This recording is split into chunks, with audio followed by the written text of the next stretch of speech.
Bonjour, je vous fais cette petite vidéo aujourd'hui car j'ai pris rendez-vous à la clinique vétérinaire pour faire poser une puce électronique à Mia.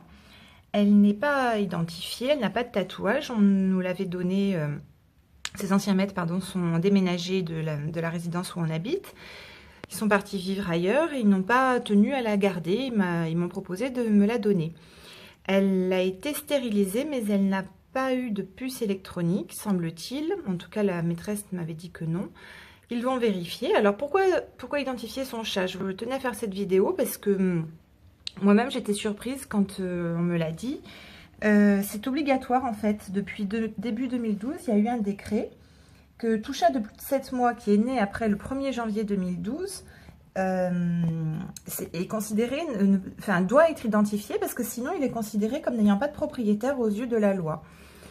Ce qui fait que quand, par exemple, elle, si on l'amène... Bon, ici, je pense pas qu'elle puisse se perdre, mais si on l'amène quelque part et... Oui, ça te fatigue, hein, oui.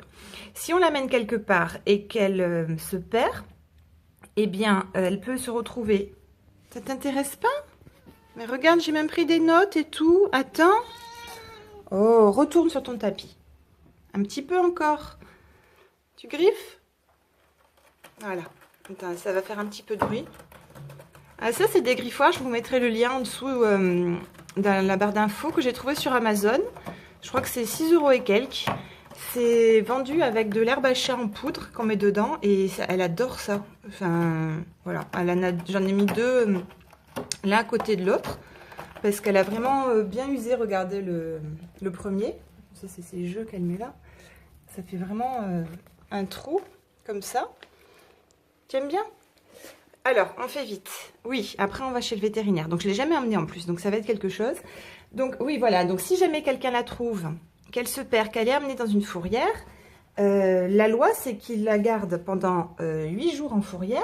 Ils essaient de placer le chat dans des associations, dans des refuges, dans des familles d'accueil. Pas toutes les fourrières le font, attention, hein. Mais s'il n'y arrive pas du tout, et ben, au bout de 8 jours, c'est l'euthanasie pour le chat qui n'est pas identifié, ni par tatouage ou par puce électronique. Mais tu boudes. Alors, ce qui fait que... et après, si pendant ces 8 jours, vous retrouvez votre chat à la fourrière, eh bien, vous pourrez le récupérer, mais seulement l'identification par puce électronique effectuée. Vous ne le donneront pas si vous ne le faites pas pucer. Donc, j'ai pris cette décision de la faire... de lui faire mettre cette puce électronique. Et ensuite, est-ce qu'il ne faut pas oublier de faire alors oui, c'est rendu obligatoire pour tout chat vendu et même cédé à titre gratuit. Et normalement, c'est à la charge de la personne cédant le chat. Ce que je ne savais pas, mais bon. C'est quand même délicat quand on nous donne un chat de dire allez le faire pucer. Mais normalement, c'est la loi. Et le législateur a également pensé, en cas de séparation au niveau, je pense, divorce, hein, quand on est marié, le nom qui va apparaître sur l'identification de la puce électronique, eh bien, en cas de litige pour garder l'animal ira justement à la personne dont le nom apparaît sur la fiche. Alors, moi, je pense que je vais la mettre à mon nom. Moi, je suis paxée, donc je vais voir, je vais réfléchir à tout ça. Tu bailles, t'es fatiguée, il va en plus t'endormir. Ce que je vais faire aussi... Oui, t'es énervée? Ce que je vais faire aussi, c'est demander le test de la leucose pour savoir si... Non, on ne mord pas. Non, Mia. Non. Vous voyez, elle est agressive. Pourquoi tu mords? Gentil. Non, pas griffé. Non, non. Tiens, joue avec ton jouet. Prends-le. Hop. Et donc, pour le test de la leucose, parce que si jamais un jour on prend un deuxième chat, c'est important de savoir si elle est contagieuse ou pas, puisque ça s'attrape par la salive. Dernière chose que je voulais vous dire, ces renseignements après sont indiqués sur vos coordonnées seront affichées sur le site de l'ICAD.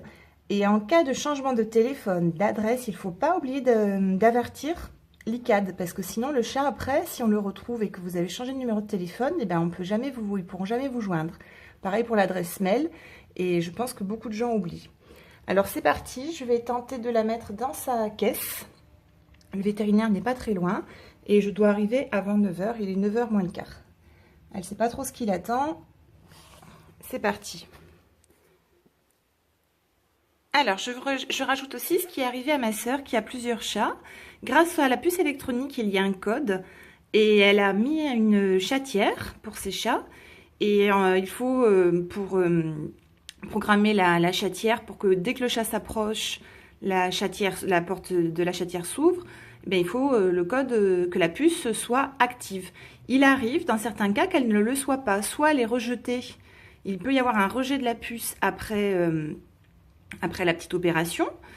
Ou alors, elle, ce qui est arrivé apparemment, c'est qu'elle était inactive.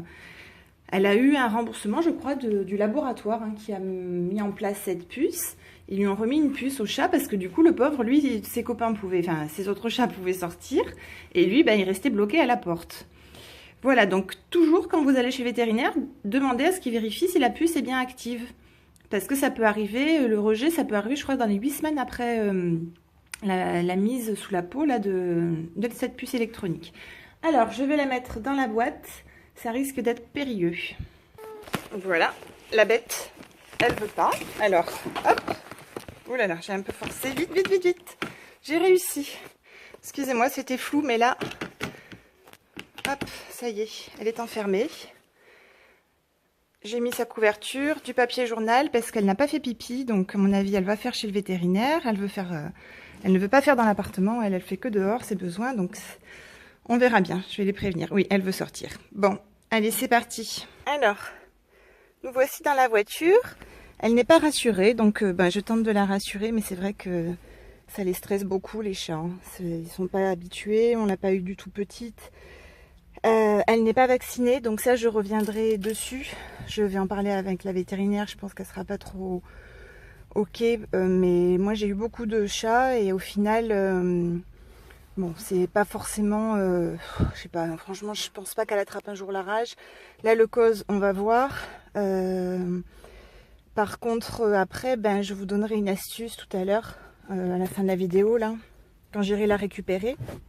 Mia, pour vous dire comment soigner quand ils attrapent le coryza à moindre coût pour éviter des piqûres hors de prix. C'est une technique qui m'avait été donnée par un très bon vétérinaire quand j'étais jeune.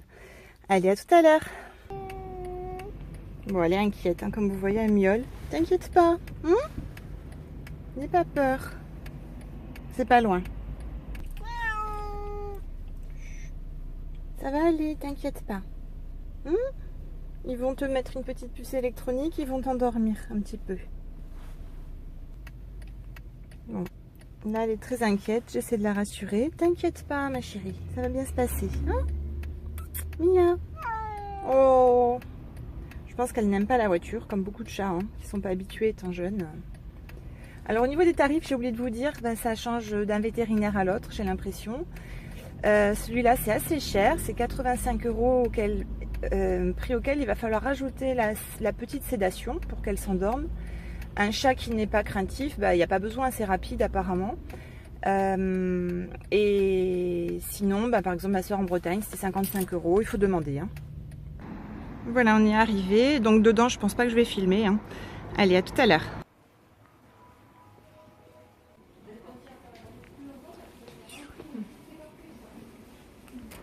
Voilà, on a récupéré Mia. Elle nous a dit qu'elle risquait d'être très fatiguée. Elle n'a pas d'halocose et elle vient d'être identifiée. On va la ramener à la maison. Bon, la voilà de retour. Là, on est encore dans la voiture. Elle n'a pas, comme je vous ai dit, l'halocose, donc c'est une très bonne nouvelle. Il va falloir la garder à l'intérieur parce qu'elle risque quand même si elle a l'air en forme, elle risque de tituber.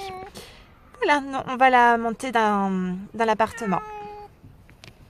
Oui, voilà, la revoilà. Alors, la vétérinaire a dit qu'elle risquait quand même de tomber, de tituber. Donc, il faut faire attention.